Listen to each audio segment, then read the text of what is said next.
Hey y'all, what is up? It is time to talk about Moon Knight episode 4. We are really rolling through this thing. 4 weeks into it already, and I have to say again, to me, just keeps getting better and better and better. And this one really captured me because I think I really enjoyed the whole tomb raiding thing. I was like, I didn't think I enjoyed this genre as much as I do, but just them getting into, pretty much the majority of the episode, if I believe correctly, was spent inside of Ammit's tomb, or technically not Ammit's tomb, but as we find out, basically Alexander the Great's tomb, and they have to go and somehow find where they actually buried the Ammit statue thing. And what I also find so interesting is that they find a way to strike a balance between having both Mark and Steven be useful. It's like, okay, Steven is kind of it's like bronze versus brain, right? You know, Mark for the most part was in the back seat this episode. Steven was out and about again, you know, showing Layla how to go through the tomb and go through, you know, the Eye of Horus map or whatever that was. And I was like, wow, he's really a good boy. You know, Mark is doing his thing. And just another cool detail to me was those clickers, those mummy zombies. I'm like, who would have thought 10 years ago? I mean, sure, we've got aliens from space and stuff like that, but we'd get to the point in the canon where there's mummy zombies. It really felt that whole scene felt straight out of a video game. Just the way Layla was hiding and she kind of had to use her flare. But speaking of Layla, we got real deep into it, didn't we? You know, I was kind of expecting it to hit this point where, you know, somebody had to come clean to Layla. I mean, we already had the confession, obviously. She knows that there's what's been going on between Steven and Mark, but you know, we kind of left off, as I talked about for episode 3, there was this point where we were kind of suspicious that it was could Mark have killed Layla's father? And as I said and predicted pretty much correctly, no means to brag, but I felt that Arthur was going to be manipulative in the situation, and I was like, okay, I know that he's going to reveal to her that somehow Mark was involved in the murder of her father, and you know, and then she's going to buy into it for a half of a second, and then he has to go explain, no, it really wasn't me. I don't know if we should have let that drag out a little bit longer. It's reminding me of a certain movie that I never stopped talking about on this channel. You know, just this revelation about a father, and then something happened and you're like, oh no, and then it's like, oh no, but actually not really. So I mean, the fact that Mark didn't kill her father, I think is, you know, obviously a relief, but again, we kind of find out that he was a part of that mercenary team, and he tried to stop them, you know, honest to God, he did try to stop them. So I can see why she would still be emotional about that. And it seems like that was also, it was the kind of crux of this whole thing, right? You know, he was a part of that team. He was supposed to die that night. And it sounds like that's probably how he came to make the arrangement with Khonshu in the first place. And then he basically spent his entire life up until that point trying to explain to Layla, you know, hey, you know, the oopsie with your dad, I kind of had something to do with that. That actually makes me curious thinking about this flashback and how important it is. I'm like, would we get a flashback scene? I know we only have 2 episodes left and there's a lot of good stuff that we're building up to, but I am a sucker for a good flashback. I remember thinking of Lovecraft Country for some reason had a really, really awesome flashback episode. I don't think we need the whole episode to be a flashback. Again, we've got limited time here, 6 episodes, but I think that would just be interesting to see. At least I would be interested to see. Let me know if you guys want some backstory into the Mark Spector and Layla lore. And then at the same time, I just have to mention how smooth Steven was. I mean, come on. Now, to be fair, Layla had kind of already, you know, made the advancement, and Mark, or Steven was like, yeah. But then only seconds later, he got the courage to kiss her, and I was like, yo, let's go. But it's kind of weird again, right? It's like right now, Mark is in a weird place with her because he was holding back and he didn't want to tell her about the whole Khonshu thing. And now he's got the father thing against him, and Steven is just a little angel, y'all. So I was like, at the end of this, if I were Layla, I would just put Mark in the doghouse and, kind of have Steven just take over everything. Because, I mean, he's precious cinnamon roll. Nothing wrong with him. I was also like, oh my God, Mark is going to kick Steven's butt for kissing her. But he can't really do that, can he? And then moments later, he just goes and wham. It's like, okay, that is possible. He found a way to control just for this one moment.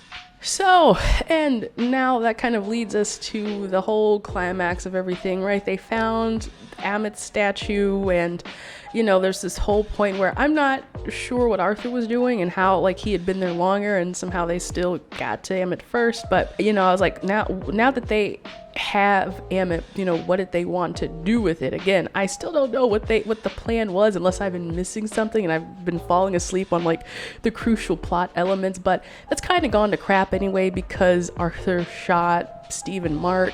And now he's supposedly dead, and, Arthur can exact his will because he has the high ground. But I'm like, okay, I do think it seems like we might get to the point where he will come, like, either will do the ritual to resurrect Ammit, or they will come very close. And it's really just only a matter of time at this rate in the last 2 episodes of who's gonna stop him and how. Like, do we call the Avengers? Do we call the Justice League? Like, how many people do we need to handle this crisis here? And is Steven / Mark gonna be dead, or will Khonshu come? Like, can he come back? I don't know. What I found interesting though was that when they put Khonshu up on the shelf, there were all these other kind of entombed or encased gods. I was like, well, there's a lot of these gods out here running their mouth and suffering the consequences for it.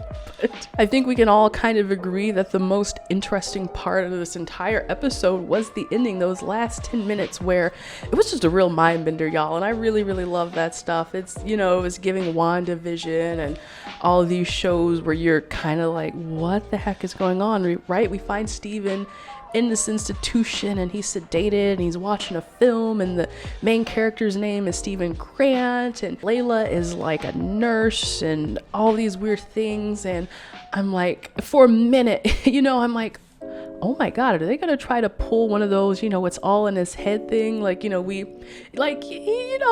stuff in the MCU is arguably kind of, it's fantasy, right? So I'm like, well, yeah, I guess that makes sense, spinning the sky and casting judgment and gods. I was like, yeah, okay, I get it. He's got the disorder and he's making it all up in his head. But I was like, no, this all seems way too strange. It's very sterile. It's white in this place. It's just, it's a little bit too off-putting to be the real world. And I was like, okay, he gets to the main office, to the doctor, and he sees Arthur, and I'm like, okay, if that is it was kind of slow to reveal who was the main doctor or the director, but I was like, if that's Arthur, I know for sure that this is some kind of manipulation or illusion, something is fishy here, and we gotta find out. And I think it's pretty clear, right? Can you guys agree that this is some kind of illusion? I don't know who, how, where, how this came about. I do have a suspicion that it is Arthur. Again, I was like, once I saw him in the seat, I was like, okay, something is going up here. I think he, the situation was a little bit too manipulative against Steven.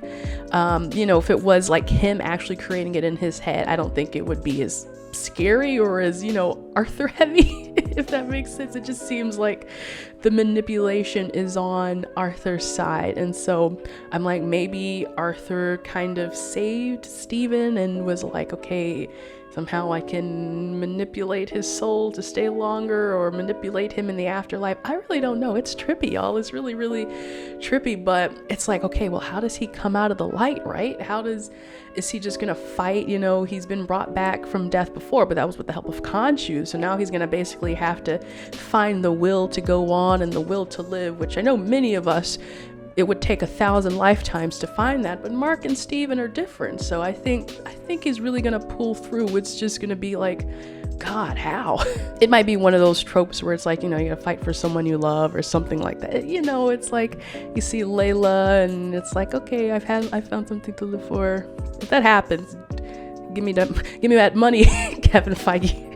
And another cool thing was, at first while I was watching this whole episode, I was like, oh my god, I have egg on my face because there is no mention of a third personality or them blacking out. I was like, oh my god, I made a stupid theory, guys, I have to retire, you know, I've lost my game. And then in that, like right as I was having that thought, and they were in the institution, and you know, Mark frees Steven from the sarcophagus, and then they kind of have this scene and they're going down the hall and there's one more sarcophagus, and I was like, oh, okay, there is somebody else here. There, one more player wants to join the game. And so yeah, that's going to be a fun reveal, whether they do it, you know, in the next week's episode 5, or in episode 6. But yeah, who is it Jake? What's he been doing? And I feel like he has to have a bigger piece to this puzzle. There has to be something that he has to offer. Otherwise, it's kind of like, what's the point of having a third personality if there's not something that he is bringing, and it's just gonna blow the whole lid off the operation. So man, only 2 more episodes to go. And I noticed with at least 2 of these MCU shows that the penultimate episode with WandaVision and Loki for me were just extraordinary, because it gives you this opportunity to build up to something so great. And then unfortunately also with those series, I felt like they had the weakest finales. WandaVision particularly, because it just didn't seem like it wrapped the way the events had went. They just didn't wrap in a satisfying conclusion. Then you had the big battle in the sky. It's kind of weird. And then with Loki, I think it was so talky. They just talked my ear off. And then, you know, it was that whole lead up to season 2. I thought it was going to end, and then they were like, no, we're going to leave some stuff for season 2. So I am really, really hoping that both the penultimate episode and the finale episode really deliver. And I believe, I guess the final episode will have to kind of show us, like, is Moon Knight gonna be a bigger part of the MCU? Is this all gonna fit into something? Who knows? I kind of like this being self-contained. It's just really great storytelling. It's really been stringing me along. And so but if they open the doors to the MCU, I don't have a problem with that. I think they will handle it superbly fine. So I'm gonna leave it there, guys. Let me know what you think and where they're gonna take it in these last 2 episodes. I mean, gosh, that's it. 2 more episodes to go. Be sure as well to give me a like, and hey, if you haven't seen my Thor Love and Thunder video, you gotta check it out. Oh my gosh, so much good stuff there. And I really hope you enjoy that. I really hope you stick around, subscribe for more Marvel, and hey, I'll see you in the next video, guys. Bye.